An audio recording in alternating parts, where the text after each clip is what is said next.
Welcome back to Lakehouse on a Lakehouse. So you guys wanted it, so we're back. We'll talk about Lakehouse on Lakehouse. So this Lakehouse, you understand. In this case, you can probably do just turn around and show people the Lakehouse, so then they can come back and do that later on. But unfortunately, that's not what we're here to talk about. We're going to talk about fabric lakehouse, or what does that even mean? So maybe let's start with that, Nikola. What is a lakehouse? Yeah, first of all, happy to do Lakehouse 2.0 after a year and something. Yeah, so to answer your question, Lakehouse is a type of data architecture that appeared approximately 6 years ago, and it appeared as the answer to ongoing challenges with storing data in data lake and trying to process this data afterwards. So data lakes replaced a lot of traditional data warehouses. You mean like your data lakes became data swamps?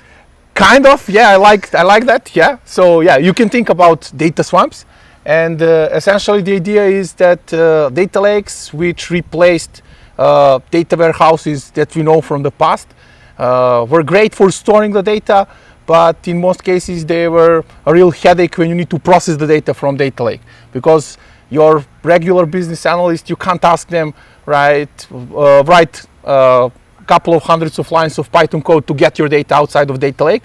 So what people came up with is basically the Lakehouse, and as you may assume, based on its name, it's a combination of data lake and data warehouse. So when you mix these two, you get a data lakehouse, which tries to combine both best from both worlds, from traditional data warehouses and from let's say flexibility in terms of storage and cheap storage from data lakes. So awesome. So it combines the cheap storage concept from data lakes, but at the same time it brings the queryable structure languages from the warehouse.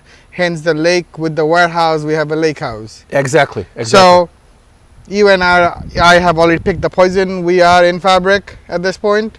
So from that perspective, we say fabric, specifically the lake architecture is the thing is called OneLake. Yeah. Right? But that is what powers the storage of all fabric capabilities, and it's called lake-centric architecture. What does that mean? I know I have a fabric lakehouse. I understand we have storage and whatnot.